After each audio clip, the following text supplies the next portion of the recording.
Well, where do you start with the year for Hunter Bishop? What a hot start he's off to. Overwhelming offensive stats. He's got power, he's got speed. This guy's got all the tools. He drives that one. Deep right field.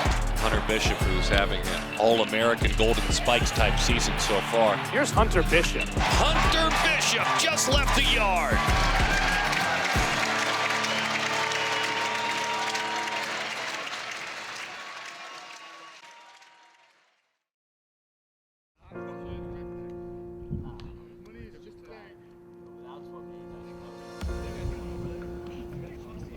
I was born in Palo Alto, California.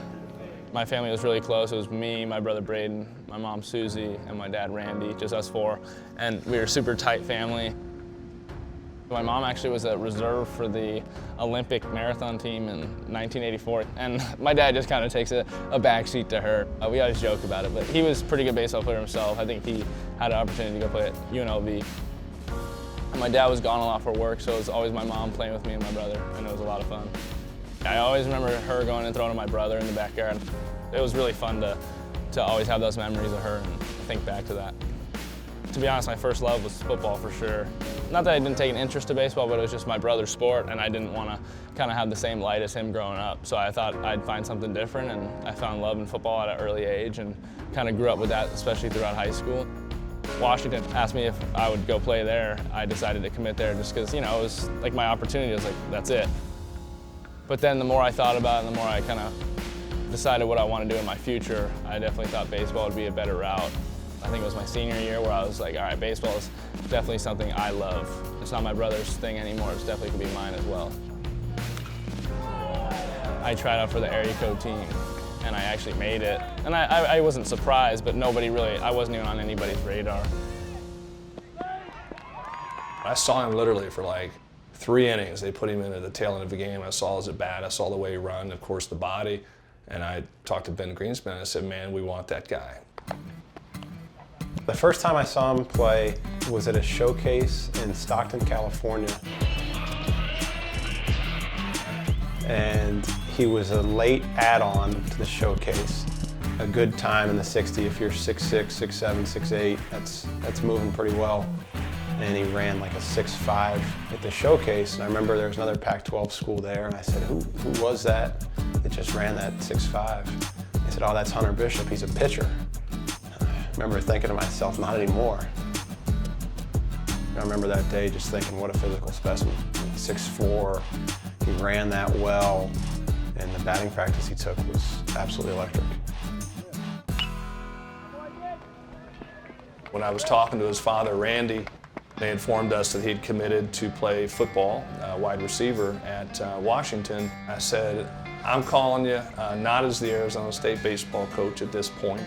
I said, I just want you to know that in the event that he changes his mind, because I told him Randy would tell you the same. I said, you can do all that you want on football, but your son is a Major League Baseball player.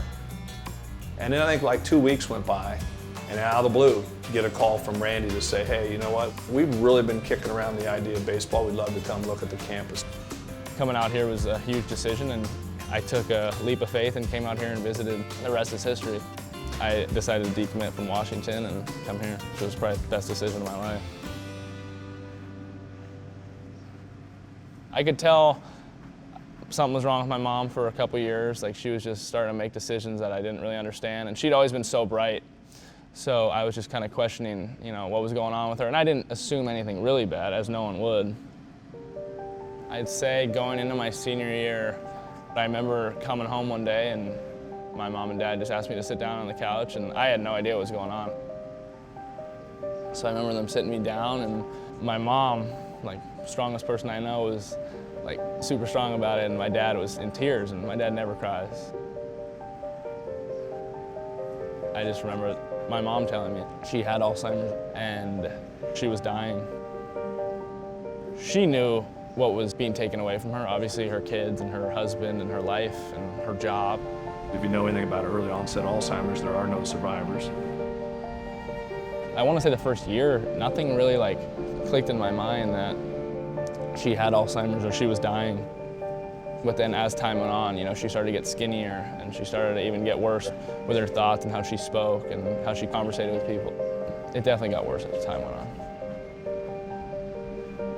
when you're talking about the finality of something and how difficult it is for a kid to go to college under normal circumstances, but then have to do it with that.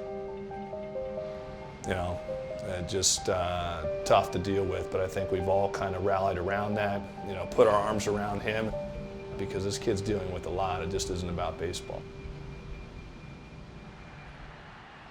Now here's the sophomore, Hunter Bishop. Where my eyes really became open to it, we were at Stanford last season.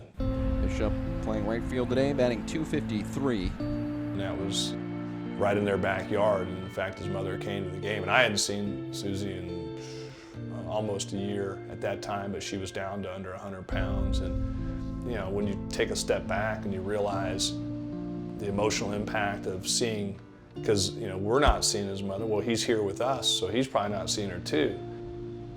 That was tough to see for everybody. She came to so many of my baseball games as a young kid, and that's the last time my mom's ever gonna see me play baseball. Popped up, foul territory. Hewitt trying to track it down, and he does. He'll tuck it away for out number 3. The thing I remember the most is how bad I did, like that weekend. Hunter Bishop at the plate, struck out and flied out. 2-2, swing and a miss, he gets him. It was the turning point in terms of I did not care about my results. Like, baseball to me is like my love and my passion and what I do, but it's not like who I am, right? I'd say that was a turning point in my life too, to just kind of accept what she's going through, and it doesn't change anything, so. Baseball to me is like, it's just a game. Like, obviously at the end of the day I love it, but I'd give up baseball for my mom back, right? I went home actually right before the season started, and anytime I can see my mom now is like I said, I get more emotional about it now as I get older and realize how important she was to me and is to me. If she can't think of something, she'll kind of just laugh it off, but I know it's still tough for her. So I'll just try to keep it general and tell her how much I love her.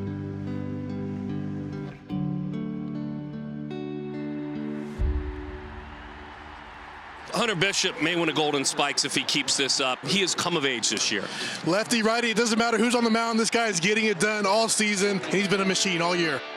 I think just the thing that he's striving for every day is to be, A, the best center fielder he can be. Driven into deep center field, Rockefeller to the wall, it's gone. Off the batter's eye as Hunter Bishop goes dead central. What we try to preach to him is stay in the moment and not try to look too far ahead. What he's doing this year is impressive. The year is anything I've seen in my coaching career. Absolutely a breakout year from a power standpoint, but even more so from a consistency standpoint of doing it night in, night out. High fly ball crushed to deep right field, forget about it. Hunter Bishop has done it again. I would hope that we look up at the end of the season that he's going to be playing on a successful team. He's going to be a big part of that, both from a offensive and defensive standpoint, and an inspiration to some of the guys that, if you just stick with it, no matter what you're going through, that you can overcome some of life's obstacles. And if he can set that example and pass that on to our younger guys, I think people will remember what a great guy and a great kid that Hunter Bishop was. It'll be really, really special, not only to me, but my teammates and my family, that all this hard work has paid off. But for me, it's like, I'm so excited to get drafted, but more excited to start my professional career and hopefully be a long-time big leaguer one day. It makes me feel very grateful and thankful for sure.